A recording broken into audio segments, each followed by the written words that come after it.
Halo Sobat Kepo, what's up bro? Ya, gua harap kalian semua selalu sehat dan baik-baik aja ya. Selamat datang kembali di channel Pemersatu Baki.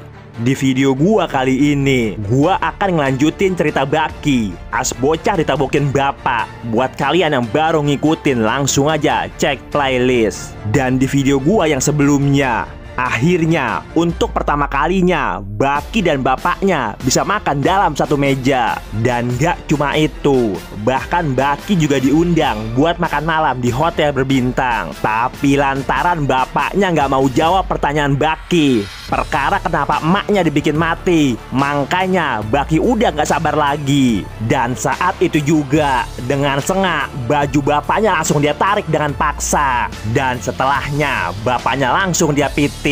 Tapi nggak lama kemudian, pelayan tahu-tahu langsung rasain aura yang menyeramkan. Nggak cuma kaca-kaca yang pecah sendiri, bahkan seisi hotel ngerasa gempa bumi. Dan tentu aja semua penghuni langsung dibuat ngeri. Tapi kemudian Baki diputer terus langsung dia lempar. Dan dengan baik hati, bapaknya langsung kasih peringatan buat Baki. Tapi Baki yang sok santuy malah ngecengin bapaknya lagi. Dan kini bapaknya yang dari tadi sabar langsung berubah barbar. Dan Baki yang ketakutan sampai langsung berdiri. Tapi saat itu juga dia langsung kena beri. Namun hebatnya, Baki yang dilempar keluar jendela langsung balik seketika.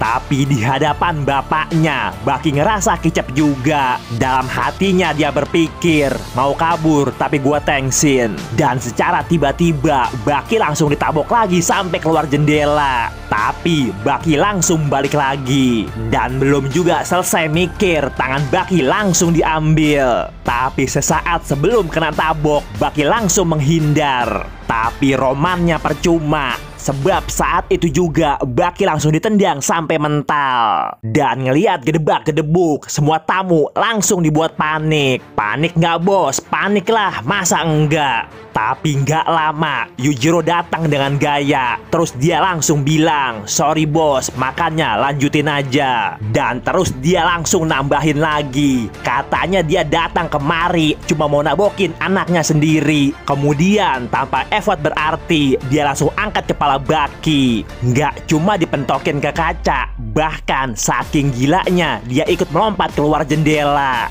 Dan untung aja Baki nyungsuk di mobil Agia. Kalau kagak, palanya pasti benjut. Tapi si Baki yang masih semaput langsung dipaksa berdiri. Namun secara tiba-tiba bapaknya langsung dia beri. Tapi sueknya kagak ngepek sama sekali. Malahan si Baki langsung ditabok lagi. Saking kencangnya tuh gaplokan, Baki sampai mental nggak karuan. Dan ngelihat bocah yang lagi ditabokin, para polkis langsung mau nyelamatin.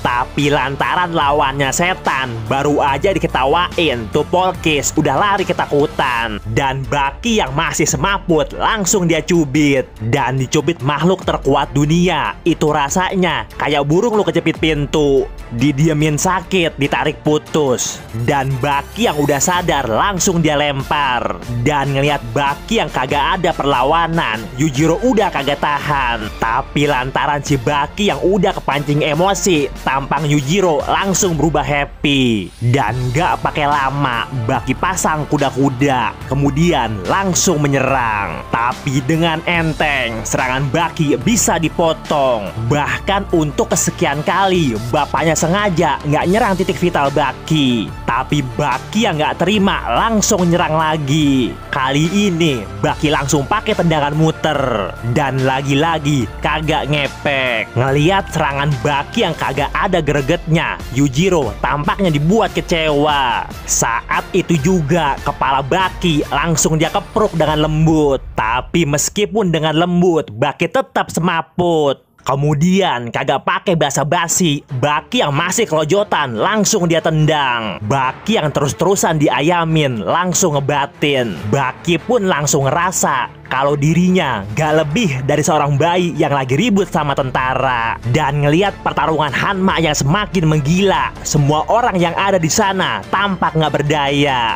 Dan ngelihat situasi yang terjadi, Perdana Menteri yang budiman langsung ambil inisiatif. Saat itu juga dia langsung minta bantuan tentara.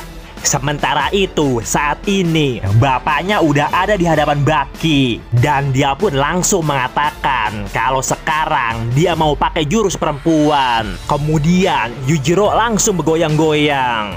Dalam hati Baki sampai bertanya, ditabok pakai jurus itu sama bapaknya, gimana ya rasanya? Tapi belum juga selesai mikir, tahu-tahu Baki langsung diberi. Dan ternyata nyerinya sampai ke ulu hati. Ibarat kaki yang kejepit pintu, lagi rindu tapi kagak bisa ketemu. Saking sakitnya, Baki yang kagak tahan sampai dibuat jumpalitan. Baki pun langsung ngerasa kalau di hadapan bapaknya semua latihannya seakan sia-sia. Ya salah sendiri lo berguru sama kecoa. Tapi ngelihat anaknya yang lagi kesakitan, Yujiro sama sekali kagak kasihan. Malahan Baki dia tabokin terus-terusan. Tapi Baki kagak berdiam diri, bapaknya langsung dia beri. Tapi Sue masih kagak ngepek. Bahkan sepertinya bapaknya nggak terasa sakit sama sekali. Dan tentu aja ngelihat ini semua, Baki dibuat seolah nggak percaya. Ternyata bapaknya nggak sekedar bermuka setan, tapi bahkan seluruh otot di tubuhnya begitu menakjubkan. Seakan-akan tubuhnya bisa melawan rasa sakit. Atau mungkin bagi Yujiro Hanma, rasa sakit emang gak pernah ada. Sebab dengan kemampuannya, dia bisa menyalurkan rasa sakit yang ada di dalam tubuhnya. Ngeliat bapaknya yang tektok, Baki pun semakin dibuat panik. Sementara itu, tampaknya bapaknya udah gak sabar lagi. Makanya dia langsung ngajak Baki buat ribut sampai mati.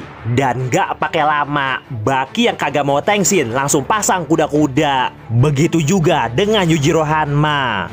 Tapi di hadapan preman terkuat di bumi, keraguan kembali datang di pikiran Baki. Ditambah lagi, bapaknya mengucapkan kalimat intimidasi. Tapi baru aja mau serius, tahu-tahu ada yang manggil, "Woi Ki!" Dan ternyata itu adalah Tokugawa. Bahkan rupanya si Perdana Menteri juga ikut bareng dia. Dan saat itu juga si Tochi langsung nyuruh Baki buat ribut abis-abisan. Secara dia mengatakan kalau semua orang yang ada di sini udah dievakuasi. Pokoknya lo tahu beres. Bahkan si Tochi juga bilang kalau si PM baru aja dia tabok. Sebab bisa-bisanya tuh orang mau bubarin tontonan gratisan. Dan si Tokugawa kembali nambahin lagi. Dia mengatakan kalau urusan gedung gak perlu lo pikirin, yang penting bapak lo tabokin. Dan mendengar penjelasan Tokugawa, Baki pun langsung merasa lega. Kemudian secara tiba-tiba bapaknya langsung dia tabok sekuat tenaga. Tapi yang terjadi malah dia yang mental sendiri. Dan bagaimanakah kelanjutan kisah Baki Hanma? Apakah besok pegawainya masuk kerja? Ya tunggu aja di video gua yang selanjutnya.